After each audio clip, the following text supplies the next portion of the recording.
Microsoft window இயங்குதளத்தில் தொழில்நுட்ப கோளாறு. உலகம் முழுவதும் 2வது நாளாக முடங்கிய தொழில்நுட்ப சேவைகளால் பல்லாயிரம் கோடி ரூபாய் இழப்பு.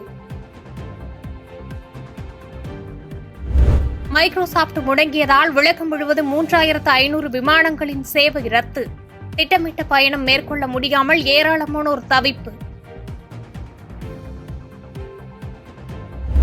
உலகம் முழுவதும் ஏற்பட்டுள்ள தொழில்நுட்ப பிரச்சினைக்கு மன்னிப்பு கோரியது கிரவுட்ஸ்ட்ரைக் நிறுவனம். சிக்கலுக்கு தீர்வு காண தீவிரமாக பணியாற்றி வருவதாக மைக்ரோசாப்ட் விளக்கம்.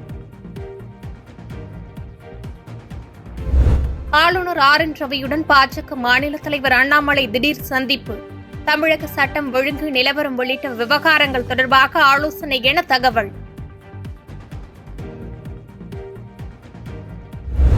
ஆம்ஸ்ட்ராங் கொலை வழக்கில் தேடப்பட்டு வந்த பாஜக முன்னாள் நிர்வாகி அஞ்சலை கைது. நண்பரின் வீட்டில் பதுங்கி இருந்தவரை பிடித்து பல்வேறு கோணங்களில் போலீசார் விசாரணை. கடலூர் அருகே ஒரே குடும்பத்தை சேர்ந்த 3 பேர் கொலை செய்யப்பட்ட சம்பவத்தில் 2 கைது. கொடூர கொலை தொடர்பாக குற்றவாளி பரபரப்பு வாக்குமூலம். உதகை, கூடலூர், குந்தா, பந்தலூர் ஆகிய 4 தாலுகாக்களில் பள்ளிகளுக்கு இன்று விடுமுறை.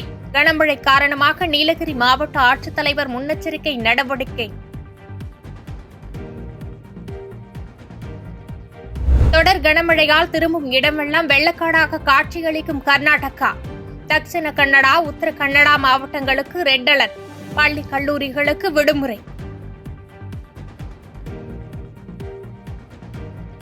வங்கதேச நாட்டில் நாடு தழுவிய ஊரடங்கு அமல். மாணவர் போராட்டங்கள், வன்முறைகள் அதிகரித்து வருவதை தொடர்ந்து நடவடிக்கை. தமிழகத்தை சேர்ந்த இந்துமதி கதிரேசனுக்கு சிறந்த கால்பந்து வீராங்கனைக்கான விருது. இந்திய கால்பந்து கூட்டமைப்பு கௌரவிப்பு. குரூப் 2 தேர்வுக்கு விண்ணப்பிக்க இன்றே கடைசி நாள். தமிழ்நாடு அரசு பணியாளர் தேர்வாணையம் அறிவிப்பு. உயிருக்கு ஆபத்து இருப்பதாக தமிழக மக்கள் முன்னேற்றக் கழகத்தின் தலைவர் ஜான் பாண்டியன் பேட்டி. தமிழகத்தில் அரசியல் கட்சி தலைவர்களுக்கு பாதுகாப்பு இல்லை எனவும் வேதனை. இந்த நிலையை தமிழகத்திலிருந்து துரிதமாக செயல்பட்டு மாண்புமிகு முதலமைச்சர் அமைச்சர் அவர்கள் மக்களுக்கு பாதுகாப்பு கொடுக்க வேண்டும் என்பதையும் நான் வேண்டிக் கொள்கிறேன். எங்களை போன்ற தலைவர்களுக்கு பாதுகாப்பு சரியாக இல்லை என்பது உண்மைதான். இல்லை என்று சொல்வதற்கில்லை. கடந்த அண்ணா திராவிட முன்னேற்ற கழகத்தில் எனக்கு கொடுக்கப்பட்ட பாதுகாப்பை எடுத்துவிட்டீர்கள். மகாராஷ்டிராவில் பயிற்சி IAS அதிகாரியாக இருந்த பூஜா கேத்கருக்கு UPSC நோட்டீஸ். தேர்வில் முறைகேடு செய்தது தொடர்பாக விளக்கமளிக்க அறிவுறுத்தல். மும்பை அருகே அரபிக்கடலில் வந்து கொண்டிருந்த சரக்கு கப்பலில் பயங்கர தீ விபத்து. நீண்ட நேர போராட்டத்திற்கு பின்பு தீ அணைப்பு. இஸ்ரேலில் டெல் அவிவ் நகரில் ஹவுதி கிளர்ச்சியாளர்கள் ட்ரோன் மூலம் தாக்குதல். ஒருவர் உயிரிழப்பு, 10 பேர் படுகாயம்.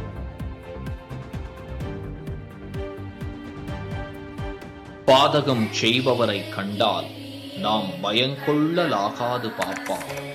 மோதி மிதித்து விடு பாப்பா, அவர் முகத்தில் உமிழ்ந்து விடு பாப்பா. அண்மை செய்திகளை உடனுக்குடன் தெரிந்து கொள்ள இணைந்திருங்கள் இயம்நாடு தொலைக்காட்சியுடன்.